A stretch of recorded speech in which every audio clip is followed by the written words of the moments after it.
So the 18 X-ray program, always been a very controversial recruitment program in Army Special Forces. Always a lot of rumors and different things about the program and numbers and all these different things.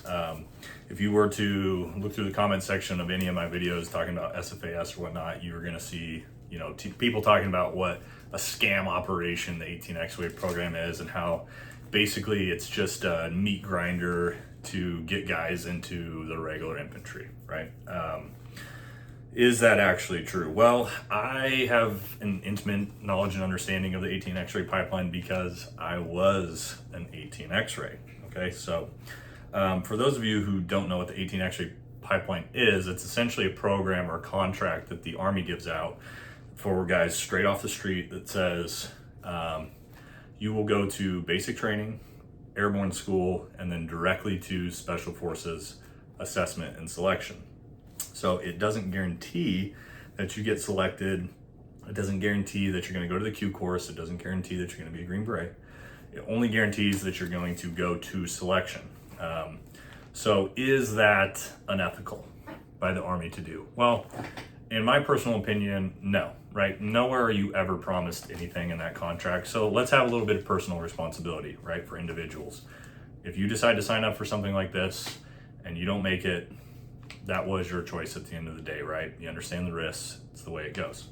But is it, I've also seen comments, that for every one guy like me that actually made it through the 18 X-ray program, there's 100 guys that will wash out and go to the infantry. Are those numbers correct? Well, we'll talk about numbers. And I'm not going to sugarcoat things, guys. I'm going to give you the ground truth from my class, what the numbers look like, and the experience I had. And you'll be able to judge for yourself what you think, the validity or legitimacy of having this type of program is. Okay, so just straight numbers, right? So when I went through onto a basic training or an OSUT class, that primarily the entire class was 18 X-ray contracts. For whatever reason, that's how they had it set up. So there was maybe 150, 160 18 X-rays in our basic training class. As we went through, finished basic training, airborne school, and then got to SFAS, I think about 100 or so of us were left. 50 had given up the contract. They decided it wasn't for them. Didn't pass basic training, didn't pass airborne school, whatever. A lot of those guys probably should have never had the contract to begin with. But again, so about 1/3 of the class wiped out before we ever even get to selection. When we get to selection, our class was about 400, 440 people. I don't remember. It's been a long time since I went, obviously. But I think there was about 118 X-rays out of the 400 or so. So about 1/4 the class was 18 X-rays. And of that, the entire selection numbers for my whole class out of 400 or so was about 80 or 90 guys. I think about 50 to 55 of those were 18 X-rays. So you're looking at 50 of that original 150. So about 1/3 of my total class was eventually selected. So 30-something%. It's not bad numbers, right? That's actually really high. It's actually really high success rate comparatively to sort of the regular Army process of getting to SFAS. However, that's only to pass SFAS. Guys, you still have to go through the entire Q course, that's where 18 X-rays, and we'll talk about really the struggles 18 X-rays face and that I faced through the pipeline here in a minute. But the Q course is really where a lot of 18 X-rays get wiped out for a few different reasons. So of that 55 of us, I think, and again, guys sort of recycle and get injured or whatnot, but probably around 20 of that initial 150 eventually put on the Green Beret, right? So I'm no mathematician. 20 of 150, maybe 12, 13%, something like that. So now we look at the numbers and we say, is 1 in 10 guys who have an 18 X-ray contract, is that a legitimate thing? Well, those numbers aren't great, right? 10% of guys with an 18 X-ray contract on average probably eventually put on the Green Beret. Now, I'm sure that fluctuates a little bit here and there by each class, but That's sort of the reality of it. So yeah, is that a scam operation by the Army? Well, and from the Army's perspective, Special Forces basically is getting, that subset group of really high performing guys straight off the street, and the regular Army, who's getting all those washouts, is still getting a very high caliber soldier, right? The guys who can even achieve an 18 X-ray contract and pass all the physical fitness standards to get there, still a very high level of soldier for the military in general, right? So it's sort of a symbiotic relationship between the two where both organizations benefit, okay? Now, I want to remind some guys of some things who say, it's BS that the Army does that. It's different than the other soft programs where, if you don't get selected, you don't just get to go home. You have to do your entire contract in the regular military and infantry or wherever you go. So keep in mind though, guys, that even though, only 20 of that class or so got selected the first time through, I know a ton of guys who washed out of the course when I went through, went to the 82nd Airborne, did a year over there, gained some experience, gained some knowledge, came back to the Q course and passed their second time and eventually put on the Green Beret and went through. A lot of guys. So I would say, you bump that initial class numbers, probably 10, 20 more guys went through a second time and eventually passed. So probably about, 25 to 30% of guys eventually, if they stick with it long enough, will put on the Green Beret. So the numbers really aren't that terrible. You can't say 1 in 100 guys. It's silly. It's not true, right? I know, and I was nothing special when I went through, guys. I tried hard and I did my best and I was strong and all those things, but I wasn't a 1 in 100 type of guy, right? So that's just not true. Let's talk about some difficulties if you're thinking about taking an 18 X-ray contract that you're going to face. So some of the big ones right out the gate. So OSA, basic training. For me, I was a college athlete, so I was very fit before I came in. About 6'2", 210 pounds. I lost at OSA probably 40 pounds of muscle, just because at my size, the food they gave me was not enough, right? So I lost a ton of weight, ton of strength.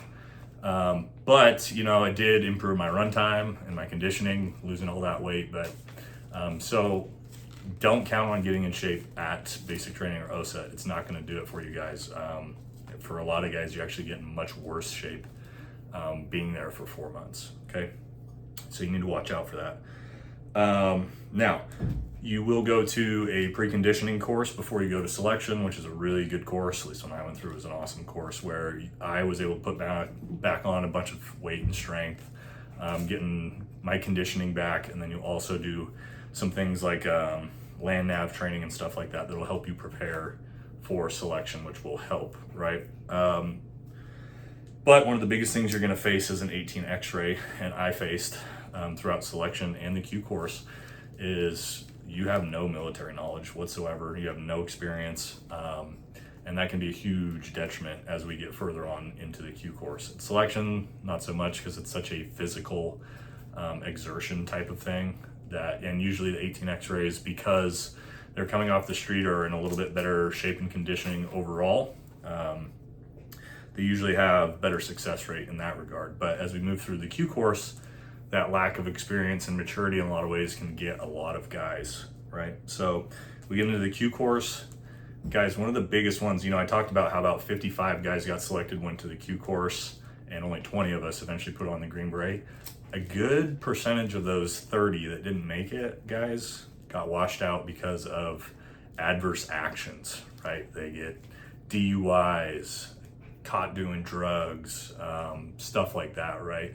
Really dumb ways to get kicked out of the course is a really common thing that gets a lot of 18 X-rays, because the course is really long. At least when I went through, it's shortened up now, but when I went through, it was 2 years basically, and you had to not screw up, not only in the course, but in your personal life as well, which gets a lot of guys, right? So, and then, yeah, just throughout the Q course, guys, especially when you get into things like squad unit tactics and whatnot, not having any training outside of basic training, it can be rough, guys. You're gonna have to work really hard, you know, be super respectful to everybody, and hope for the best, you know. Now, again, I didn't know anything either, so it's obviously doable. It's just a lot harder, right? So I think 18 X-rays have a lot more success at SFAS, but once we get into the Q course, the guys from the regular Army have a huge advantage over 18 X-rays of actually finishing the qualification course and putting on a Green Beret. So, last thing, being an 18 X-ray follows you for a long time in your career. Okay, so you know, you eventually graduate the Q course, you put on your Green Beret. When you get to an ODA, your team is going to know you're an 18 X-ray, and you know, you are going to be an extra new guy, right? You're going to be sort of treated as such. There's a stigma to that. You're not going to be a prior service, you know, Marine recon guy with 2 combat deployments who shows up to a team at a much higher level of respect, right? You're a guy with your only experience is the Q course, and that's what I dealt with. But keep in mind, you know, an 18 X-ray fresh out of the course after 2-3 years on an ODA, the level of experience and knowledge and tactical proficiency you'll have at that point is extremely high, far higher than anywhere else in the regular military you could get in almost an entire career. You know, if you don't like that I said that, I don't really care. That's the truth. You're learning from, you know, senior SF guys that have got tons of experience, and you're absorbing all that, and you are, you know, you are gaining that knowledge and expertise at such a fast rate that your 18 X-ray status will sort of dissipate after 2-3 years, you know, and then once you're on a team 5, 6, 7 years, nobody cares at that point, right? You have so much experience in SF that it's sort of irrelevant. But, you know, keep in mind, for your first 2, 3, 4 years, you will be an 18 X-ray. So my final sort of thoughts and opinions on that, I think it's an okay thing, right? The reality is the success rate is extremely low. Most guys most likely will not make it.